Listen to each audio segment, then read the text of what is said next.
Good morning, everybody. Welcome to RSA conference. We'll start with we'll just get started. Ted? Thank you very much. Good morning, RSA. Excellent. So it's great to see so many people out this early. I was told this was the best spot, first thing in the morning on Monday. So thank you all very much for joining us to talk about misinformation is the new malware. In 2019, I did a keynote here at RSA, and this was basically the topic that we were talking about 4 years ago. And I posed the question, are the information wars a cybersecurity threat?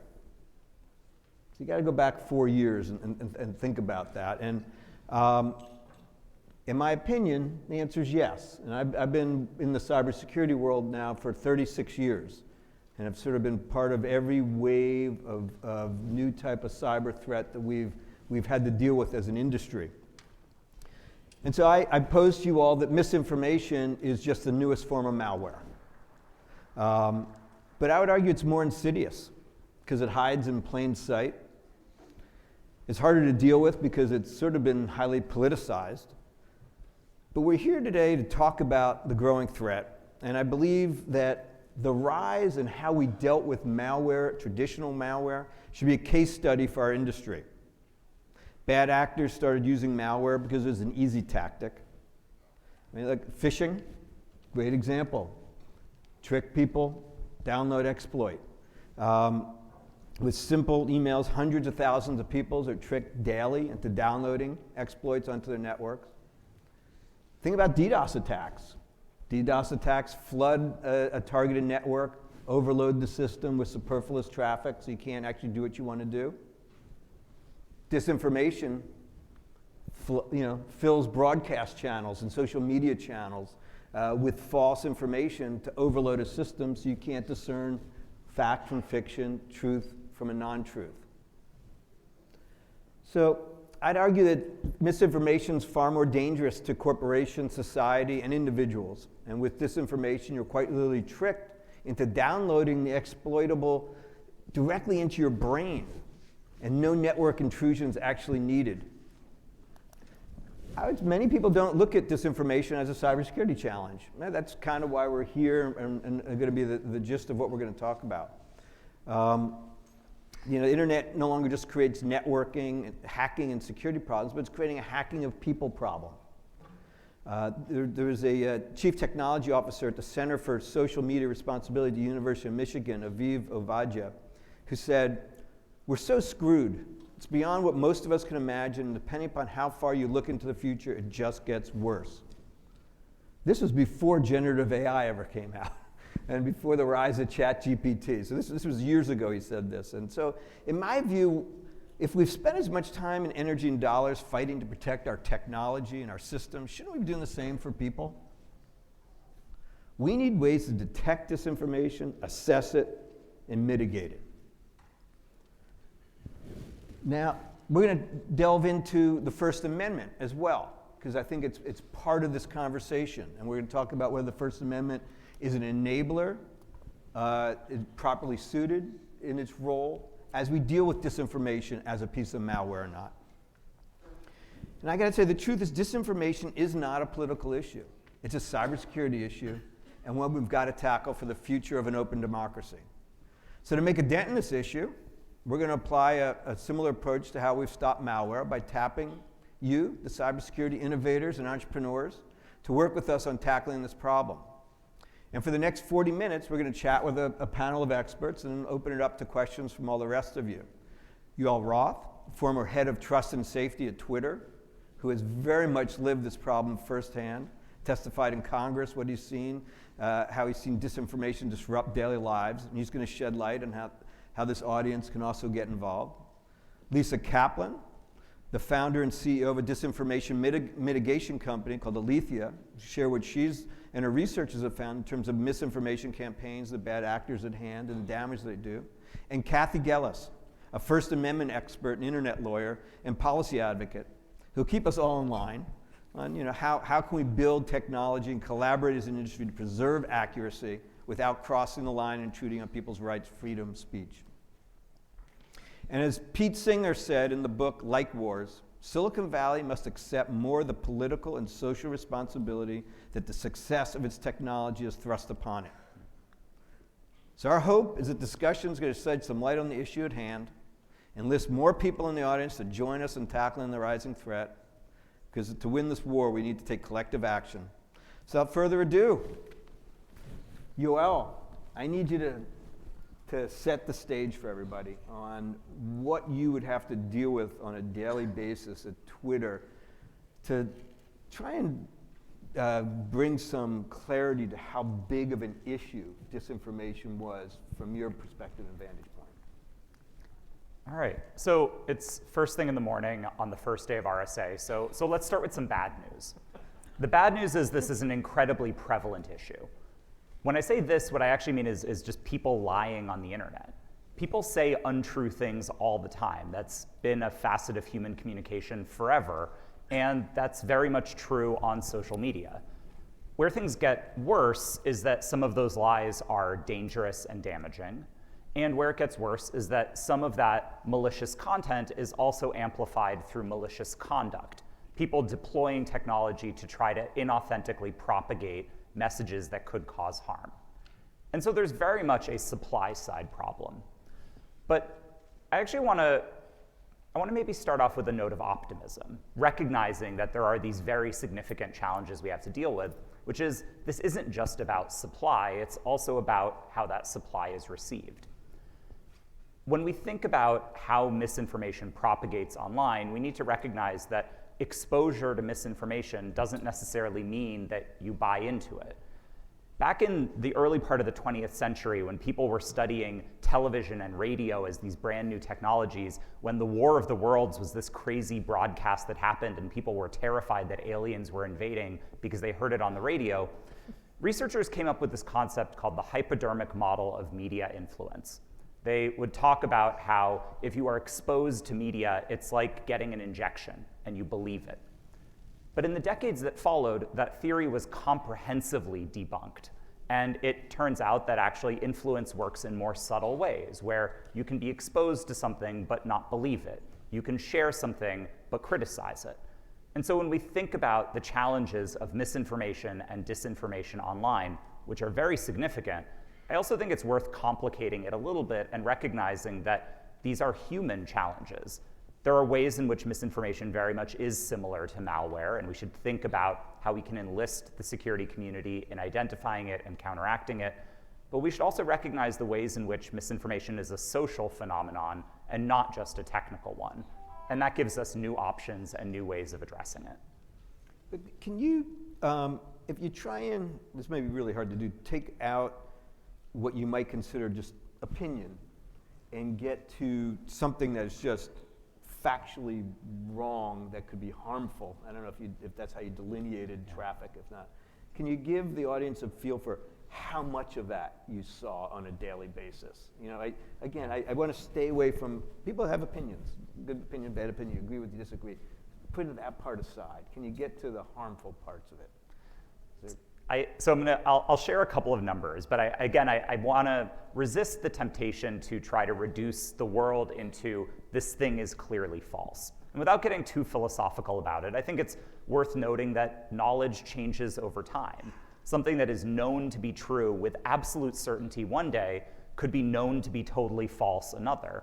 And so when we're thinking about what misinformation is, how you expect technology platforms to deal with it, you have to recognize that it's a dynamic system. It's not exactly like a piece of malware that will do what it is meant to do at every juncture. But okay, I've dodged your question twice now, so I'll actually answer. Yeah, you have, so let's get at it. So at Twitter, when we were first developing our policies related to misinformation, we had a 3-part test for what misinformation was. The first is, does this tweet advance a specific claim of fact?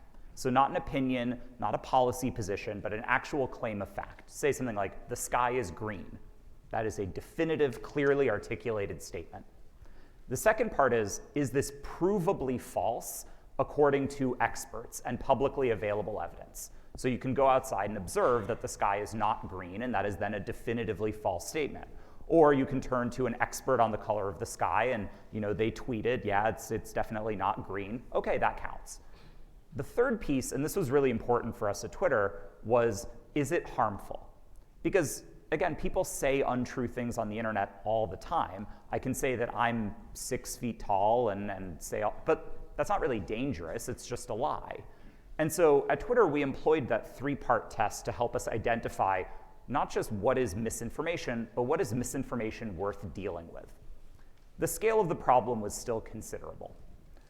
On Twitter, on average, there's about 500 million posts a day. That number has gone down a bit recently, but it's a reasonable rough estimate. Of that, the general prevalence of harmful misinformation in key categories like medical misinformation, so things like vaccine conspiracy theories or misinfo about COVID, political misinformation, including election conspiracy theories, and then what we called crisis misinformation, so misinformation about major breaking global events, would tally in the hundreds of thousands to low millions of posts per day. That seems like it's not very much. It's a drop in the bucket when you're talking about 500 million posts per day, but it tends to propagate rapidly. We observed that people shared a lot of it, and the people who shared it were quite activated by it. And we recognized that there was a significant possibility for harm connected with those types of misinformation. So is this the majority of content on Twitter? No. But is it still a significant quantitatively challenge? Yes, absolutely. All right. Lisa, when you have dealt with disinformation as it pertains to corporations, or you've also done political campaigns, why don't you talk about the dangers that you've seen? Like, we always talk about short selling. We talk about lots of different, but can you give everyone some real world examples of the harm you've seen some of these campaigns do on the customer? Yeah, absolutely. So a lot of the work that we do is really focused not just on, quantitatively what's out there, what are these narratives, what are these conspiracies that we're seeing, but what's the real risk to organizations? So Ted mentioned a couple of them, but we help a lot with everything from brand reputation to short seller attacks to physical security events. One of the important things, though, that I think is particularly important to how do we protect the organizations and the teams that we work with and those customers and stakeholders is disinformation is fast, cheap, and easy to do.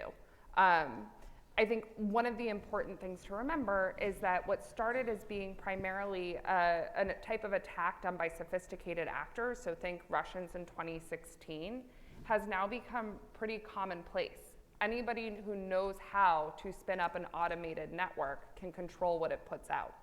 And so we've started seeing specific actors get more aggressive, particularly targeting critical infrastructure industries. So we oftentimes will see we've seen telecoms get targeted by the Chinese, for example, who in our view are starting to get more aggressive in deploying these types of tactics and participating in a more focused disinformation effort that's really seeking to undermine the trust and credibility of a lot of the institutions that make up the very fabric of our economy, particularly in democracies and other open societies. And so I think when we think about short seller attacks specifically, we sometimes see it coming from, frankly, competitors. I'm reminded of one short seller attack, and I have to be a little careful about what I say here, but essentially we were able to catch competitors going after each other. And one of the times that one of the competitors launched this short seller attack, it worked. When it comes to disinformation, though, this is different in a lot of ways. It's just as insidious as malware, but it's different in the sense that this is all happening out in the open. And so you can catch it early before it starts to have that impact. And so if you're looking further upstream at the threat, organizations can protect themselves because they'll see this coming and they can take the necessary steps to protect the organization, to protect the information that stakeholders have prior to finding out, because all of a sudden your stock price is tanking. And so that's where I think there's a lot of opportunity for organizations to be able to proactively mitigate these types of scenarios. So, can you give us a little bit more of, you got short sellers, you said attack on critical infrastructure and reputational kinds of attacks. What other attacks do you foresee coming down in the future that are, because we're very typical in this group dealing with, virus, Trojan, wiping out data, holding things, for ransomware, encrypting information, et cetera. Where are you, I'm trying to make sure people can see how insidious these attacks could get, in your opinion, about what you're saying. I do think it's going to get significantly worse. I am an eternal optimist, so I think that there's a lot that we can do before it gets significantly worse. But when you think about how you're protecting your infrastructure, the weakest link is always the people, right? And so if you now have every single person at your organization being targeted by disinformation, think, for example, the questions around whether or not to get vaccinated and what that could mean for your workforce and whether or not you can all safely work together, or other protections that people have to be able to take in order to stay safe and healthy, particularly during the beginning of the COVID pandemic in densely populated areas. Those are all real risks that pose business challenges. I do think that there are ways, both through workforce training, to be able to teach your teams on how to spot disinformation, the same way that we have those anti-phishing exercises. But then also, you can proactively identify when actors are starting to target, whether it's your workforce or your stakeholders, so that you're ultimately able to better navigate these situations. The reality is, especially with sophisticated actors, it takes time to be able to develop the necessary infrastructure, fake accounts, misleading blogs, web pages, that sort of thing. It takes time to build that infrastructure in such a way that it's compelling. And so you can go out and even find it before it actually gets weaponized against your organization. All right, well, Kathy, I'm going to pull you into this. Often as we're trying to identify bad actors, if it tends to be a foreign nation state, everyone's good with calling it disinformation and dealing with it. If it can't be identified as a foreign nation state, which often attribution is quite difficult, I would argue the First Amendment would get invoked to protect what people are saying.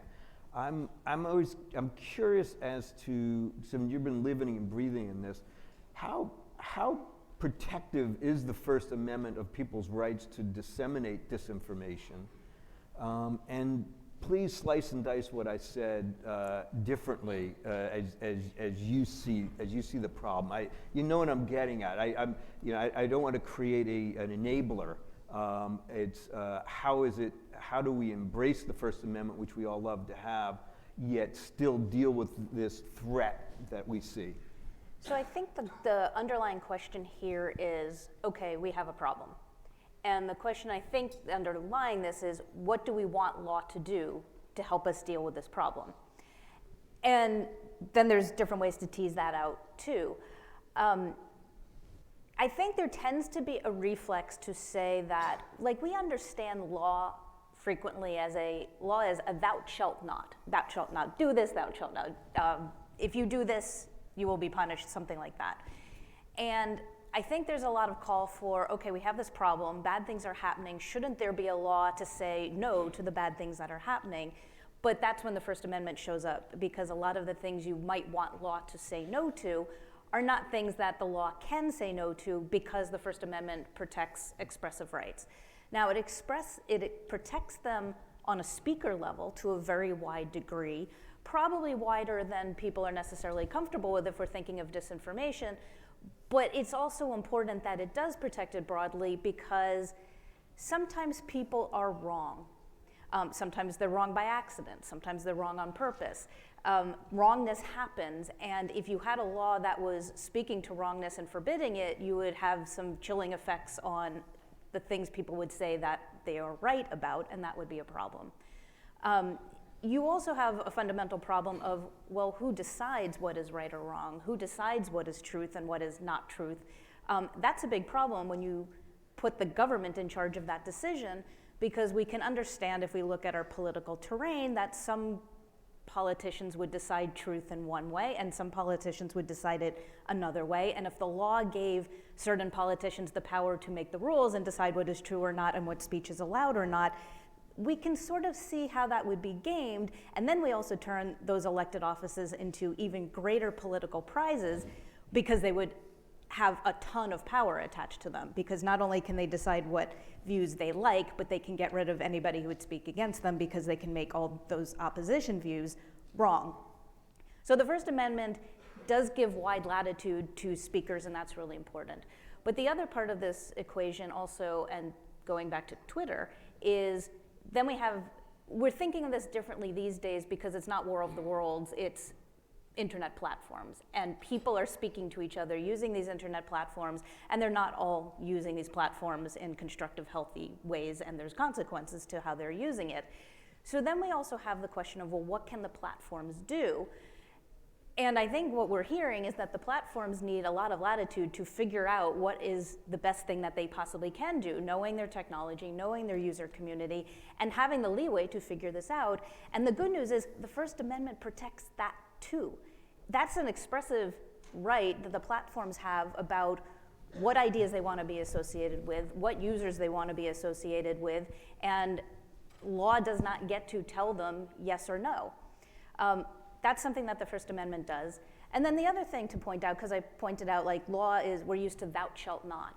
But every so often we get a different kind of law, which is sort of an enabling law, a protective law, where we look at certain behaviors that are happening and we protect them because we would like more of them.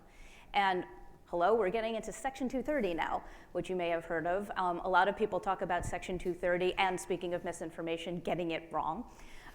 Because it's not a privilege, it's not a subsidy, but what it is basically it takes that First Amendment and makes that right usable, particularly for platforms, because one of the things it does for platforms is give them the ability to figure out how to moderate their platforms as best as they can without worrying about legal liability attaching if they don't do it optimally, perfectly, leaves too much up, take too much down. It gives them the leeway to do the best they can, and that's really important if we want to deal with this problem, because we need the platforms and the professionals involved to be able to do the best they can, because we can't have the state come in and decide this any more perfectly than they can anyway. So the issue is, when we have a malware attack, it happens in milliseconds. You're going to try, if we try and use the courts and the court system, it will happen in, many years. How do we converge these two things? How do you deal with the fact that a disinformation, misinformation, malware attack can happen, and since we started this conversation, a major company might be in trouble because of it with the law. And you might argue, well, that's not your problem. Well, I like the protective laws, because I think what you're really looking for is a human solution and also a technological solution. And I want law to make sure that the best minds can come up with the best solutions on both standpoints. So I'm looking not to the courts to resolve ultimate liability, but I'm looking to a Section 230 to put the people who may be able to do something about it in a position where they feel safe to be able to do something about it, because they won't get in trouble if they try and make their best efforts. That's a really important thing that's not negligible, and I worry in the political discourse surrounding Section 230 that is so poorly misunderstood, again, speaking of misinformation, that people want to take it away without realizing what the consequences are. You will not be enabled to deal with these challenges as rapidly as you need to if the freedom to react to them or for private actors to anticipate them is curtailed. And I think your solution is really a technical one. The private actors, are there things they can do to be proactive and not just reactive? And I want law to put them in the position where they can try to figure this out.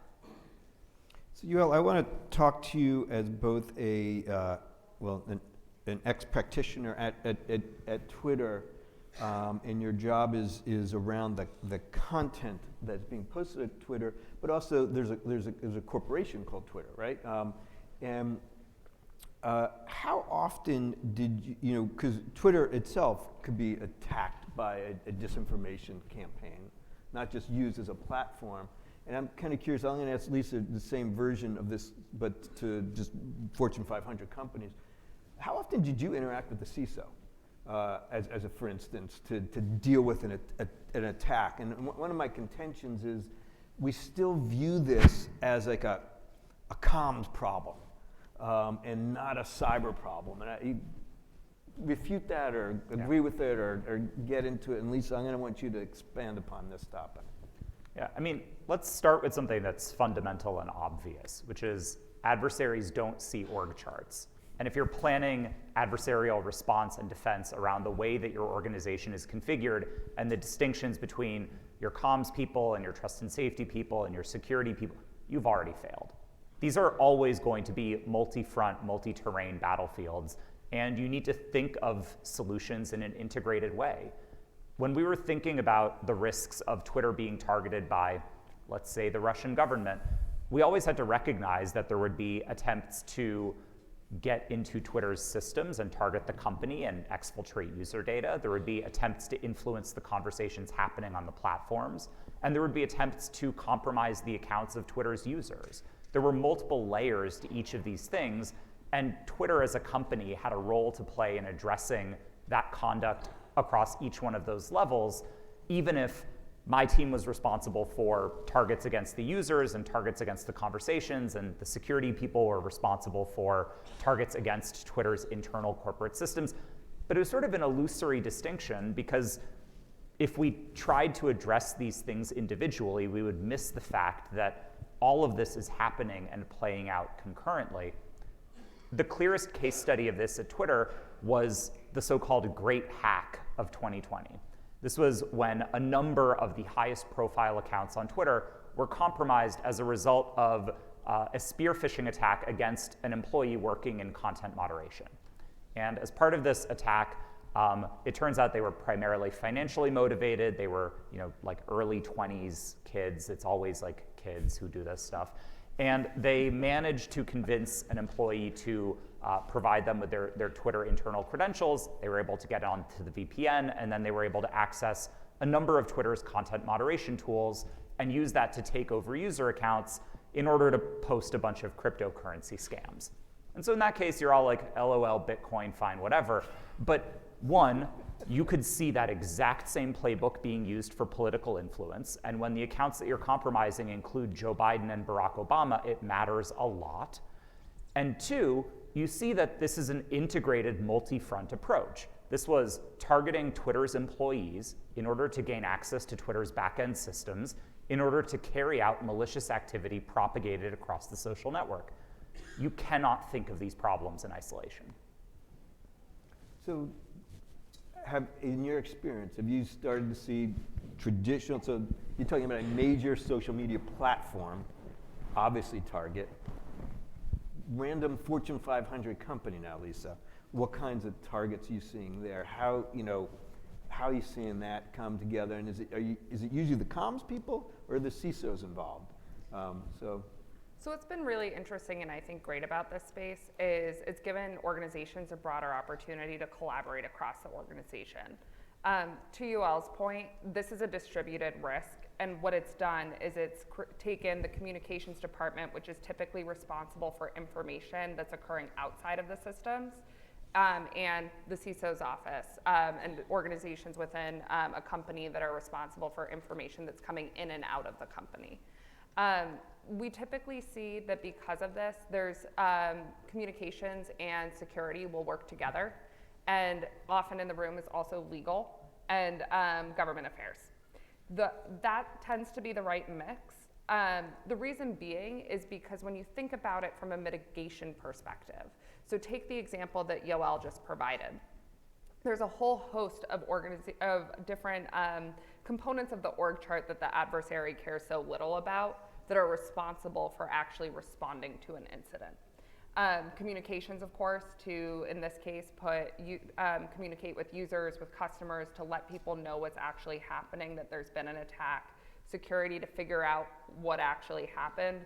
government affairs, because when the president's account gets compromised, you're typically going to get a phone call. And then also, frankly, legal as well, because you'll want to be able to disclose as much as possible. One of the things about disinformation and disinformation and why it's so successful is because people don't realize where information is coming from. If you're able to disclose where information is coming from, who's behind it, and it will be different if it's a competitor versus a state actor versus the proverbial guy in his basement, which by the way is a category I mostly identify with. But that's how you're really going to be able to shine light on what's happening. And the universal truth is nobody likes to be fooled. And so if you're able to show people how this information got disseminated, what actually happened, you're actually taking the wind out of the sails of the adversary so that you're able to start leading and winning in the digital space. But it's been an evolution. I would say in 2019, people primarily thought about this as a communications problem, and now we're seeing savvy organizations, sophisticated CISOs and board members really push the entire organization to think about how would they handle these issues if and when it happens to them. We're going to, in a second, I'm going to start to push us towards potential solutions or changes to make the industry, but because Kathy, you're sitting up here with me, I'm just going to take this opportunity to ask you a random question. Can the U.S. government ban TikTok? Like, can it actually happen? Like, So bear with me. I just wanted, I am a lawyer. My disclaimer, I am not your lawyer. What I say here is not legal advice. And all good lawyers also know that it is extremely rare that you can ever say anything truly unequivocally. It depends is sort of the things that get you the best grades on your essays when you're in law school. Okay, but what do you think? I think it's unlikely. And partly, the big reason I think it's unlikely is because the actual problems presented by TikTok are not the ones that the regulations are targeting. There are concerns with the way many apps, including potentially TikTok, interact with the data that's captured on your phone. That is a significant concern, a technological concern, a policy concern, and it is probably appropriate for some policy to react to, consistent with the First Amendment, of course, but something coherent. We don't have something coherent right now. We don't have a coherent federal privacy regulation. We've got hodgepodge stuff across the states, and that becomes a problem unto itself because individual states and even more local jurisdictions than that trying to regulate anything involving the internet that's inherently an interstate technology is a problem. It poses a huge compliance problem, and it's sort of interesting hearing sort of how companies are reacting with the different teams involved. Okay, that's great, but some of the way that companies are reacting in the shadow of the state regulations that are dealing with breach notification. And okay, I guess it's good if it's animating companies to do better than they were, but there's actually a huge compliance problem and probably a huge compliance cost that's actually getting in the way of a truly constructive reaction to these sorts of threats. So we don't have something coherent. We don't have the government acting in terms of the actual problem. We instead have the government articulating animus towards what are really much more expressive interests. Some of the governments are really unhappy about kids these days and what they're, the rock music that they're playing. Oh, but now it's a TikTok video. And they want to, we've got this weird current in American politics right now where government actors want to control what kids can read, what kids can say, what kids can learn. And TikTok is getting in away with that because kids can use the internet to talk to each other and read and say and consume whatever ideas suit their own First Amendment volitions. That's what we're trying to act on instead of the actual problem. So, but the way they're trying to act is both ineffective, but I think it just really offends the First Amendment very directly. Well, you bring up something you talked about in terms of the government and the silos, et cetera. I'm interested in the silos, because something we learned as cybersecurity practitioners is we're actually stronger together than we are any one entity. we've slowly moved towards collaboration and information sharing and threat sharing, and we get IOCs out to everybody, and we try, we do all these stuff. So I'm kind of, if I take my cybersecurity hat and I bring it to how we deal with this, we've had to, we've responded to things in these silos. Do we need some sort of consistent taxonomy, definitions, policy, norms in this area that's going to help us as a collective? And if you have ideas, I'd love to hear it. And then I'm going to ask you, Lisa, about a scalable approach technically maybe to pull this off. So. Yeah. I mean, connecting to banning TikTok, like apart from whether or not it's legal to do so, it's also a really stupid idea from a security standpoint, right? Like there are hundreds of millions of Americans who are voluntarily using TikTok because they think it's super fun and interesting. We need to protect them. We have a responsibility to protect them. And if protecting them means integrating an app that I do believe has ties back to the Chinese government and that I do believe represents real security and privacy risks, we still have a responsibility to the hundreds of millions of users of those apps to protect them and protect their data, and critically protect them from disinformation threats. And so I think the question of banning TikTok is thorny, not only from a political standpoint and a legal standpoint, but also from a what is the security community's responsibility in cases of social platforms where very real people are caught in the crossfire of some of these dynamics. So I don't think it's as easy as a ban makes it look. But to your point, Ted, I think starting with definitions matters a lot. When folks came into this panel today, they probably came in with wildly different notions of what we would mean when we talk about misinformation as the new malware. Is misinformation about real people lying on the internet? Is it about Russian troll farms using bots to propagate information? Is it truth and false? Is it about platforms acting like the Ministry of Truth?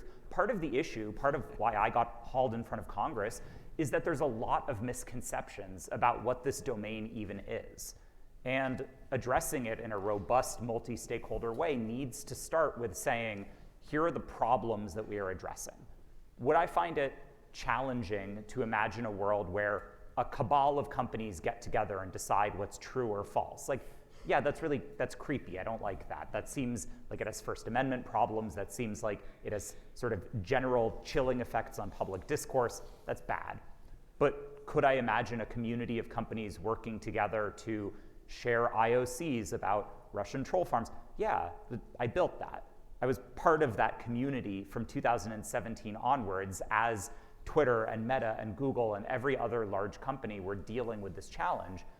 But we had to really draw a boundary around what we were doing there.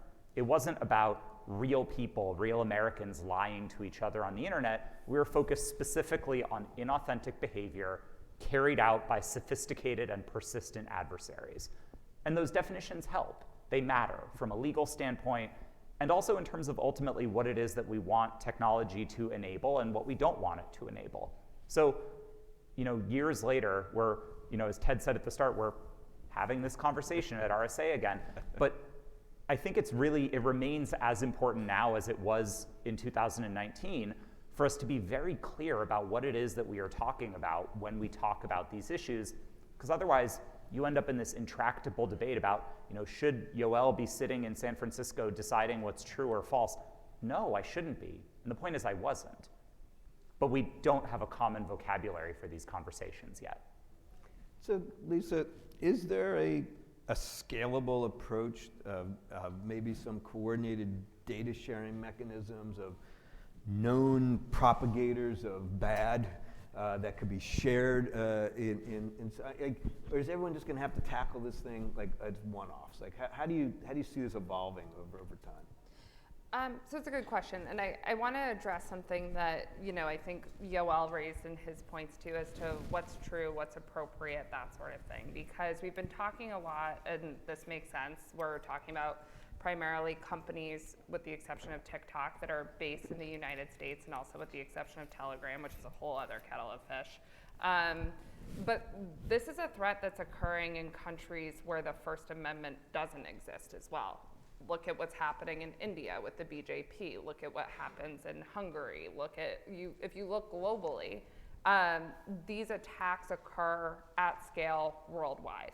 And so I think to create a solution that's scalable, you have to consider the context in which we're operating.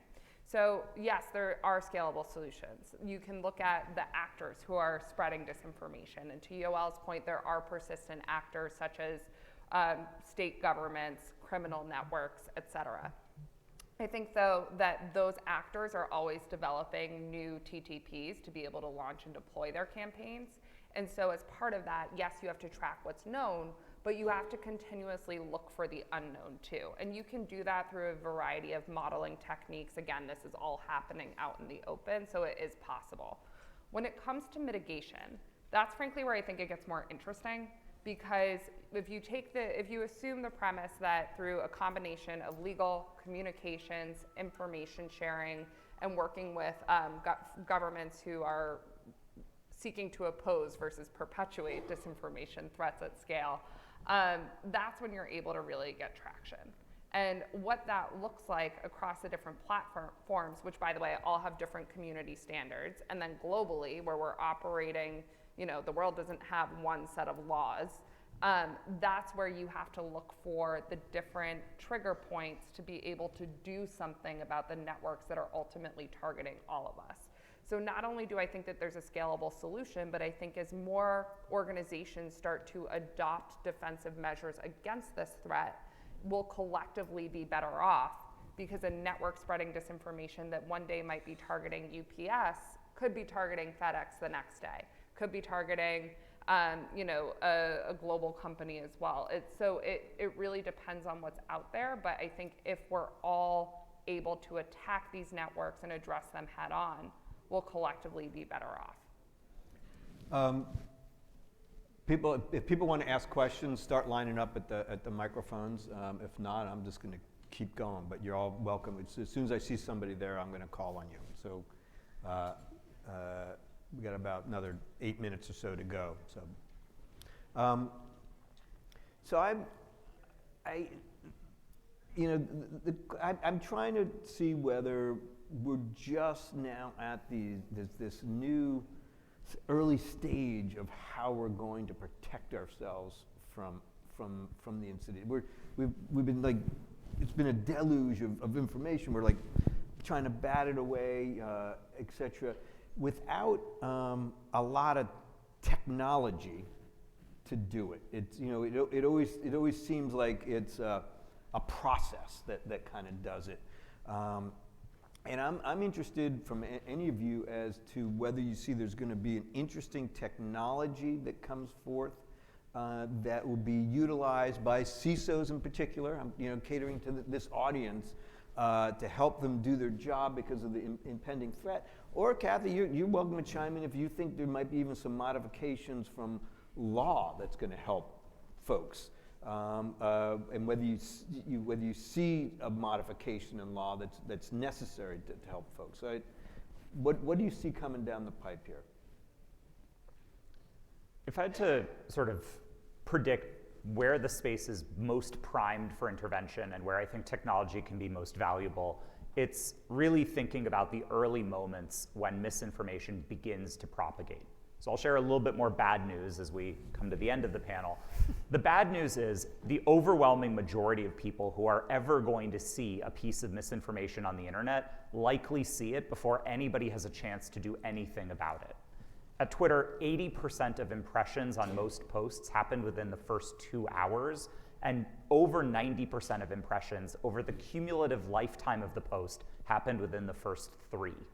Which means if you need to figure out whether some novel cockamamie claim about something is true or false, your intervention point is under 2 hours if you want to reach most of the people who will ever be exposed to that post. That sucks. Like, that's actually a very, very challenging window for intervention. Where does technology help? Technology can help add friction to this process. If the idea is these posts are seen so quickly because they're spreading so quickly, maybe there's interventions that we can offer that will slow down a little bit of that spread and give the truth time to wake up in the morning. I think that's an opportunity. Thank you. I'm gonna get some questions from the audience. And sorry, guys. Yes, you were first. So I'm from one of the governments where the state has made a TikTok ban. So there's a mandate for prohibited technologies. Does not include just TikTok. It is now a number of other areas. And in enforcing that mandate, for one, they made a very clear distinction between government-owned devices, networks, and personal, right? And that this does not affect personal devices or networks. But on government devices and networks, we prohibit these technologies. That's caused a number of systems to break. One example, LED signs in our buildings no longer Do work. you have a question for these So guys? the question is, where do you see that progression going of the legal pieces of government enforcing it on their own networks, and then how they handle the funding and the procurement of taking care of the effects of that mandate? Kathy? I think the ones that are, I'm kind of interested in what you said, that banning TikTok on just government-owned things had collateral consequences. That amuses me because so much reactive policy tends to have collateral consequences that nobody ever thought through and really needed to. But those sorts of bans trouble me less because it's a state actor operating on a state actor. So it doesn't raise the same kinds of constitutional concerns. I'm taking that your state is not Montana, for instance, where Montana has a ban that now applies to private actors, the app stores, and also to some extent the users themselves. And that's a lot more problematic, and those are the bans that I think can't pass constitutional muster. Right, my name is Rashdi Osman. My question to you is, for years we looked into cybersecurity from a technical point of view, so we always look into the OSI model, the application network, and all so on and so forth. We never looked into cybersecurity as more kind of encompassing of people's behavior, people's mind, and influencing or polarizing nations. So question is, are we a victim of our own definition or limited definition of cybersecurity? Or are we limited by the First Amendment? And the second part of the question, if you allow me, is if we compare and contrast, the ban on Huawei that happened in the past from a hardware point of view to TikTok from a software or social media point of view, do you see similarities, limitations, or benefits? Lisa, you want to try and do the first one? Yeah, so I do think that it's a limited definition if you're not looking at information that exists outside your systems, because wouldn't you rather know early if a domain is spreading, for example, on social media, whether it's traditional social media like Twitter where you have 2 hours, or if it's off of a platform that's designed to disseminate at scale and you have more time? Wouldn't you rather know if that malicious domain that's now targeting individuals that work at your company, if that's coming from a state actor versus a criminal network, if it's malicious, that sort of thing. So I do think that by that limited definition, you're leaving time on the table and not fully understanding what the threat landscape is that you're operating in and what that risk analysis could look like. And then I'll turn it over to, do you want to take the second part of the question? I'm going to try and get another question in, so because we're going to run out of time in just a second. I apologize. So. Thanks. So I'm thinking about something you mentioned towards the beginning, Joel. Could be a question for anyone, but you were mentioning some of the requirements or some of the things you look through to identify disinformation, misinformation on Twitter. And one of those was if that statement causes harm. And I've been thinking about this. That sounds very broad. We could be talking about harm to election processes, harm to public health, human life. And human life, I think we'd all agree, the most important thing to protect. But we could also be talking about harm to an organization or a person's reputation. Do you think that it should be technology companies' responsibility to be protecting against harm for all of those things that are not human life? It's a fantastic question, and it's one that is unresolvable. In the biz, we refer to all of the things that you mentioned as non-hierarchical rights. It's hard to stack one against the other. Safety versus freedom of speech, privacy versus safety, protection of economic interests against human life. Like, you can rank these things, but there's always a subjective decision involved in it. And some of the work that companies have to do, given limited resources, is pick which of these non-hierarchical rights they want to prioritize and in which contexts. And they also bleed into each other, right? Like misinformation that questions the integrity of an election can foment an insurrection that results in people dying. And all of these things are connected to each other. And so I would caution against overly rigid definitions of harm, but I would also point out that that's exactly the challenge of this space. How can you be anticipatory about it? How can you be inclusive in your definitions? How can you recognize that harms that seem like they're confined to one domain can bleed into others? And ultimately, I think that's the task that we all have to contend with when we think about governance on the internet today. So I have the last word. I apologize. I'm sure people can hang out here for a little bit to answer some more questions afterwards. But as I started by saying, I've spent 3.5 decades in the cybersecurity world working on everything based upon each new threat that comes out. I do believe the weaponization of the open democracy is the single biggest threat that we've had to deal with. I believe you as security practitioners are going to be chartered by your organizations to help them navigate and deal with this issue. I encourage you all to get involved, come up with ideas, technology ideas, system ideas, law, however you see fit. But I'm sure 4 more years from now, we might be having some version of the same conversation, hopefully with a little more progress. Thank you all for coming out and listening to this group. Yoel, Lisa, Kathy, thank you.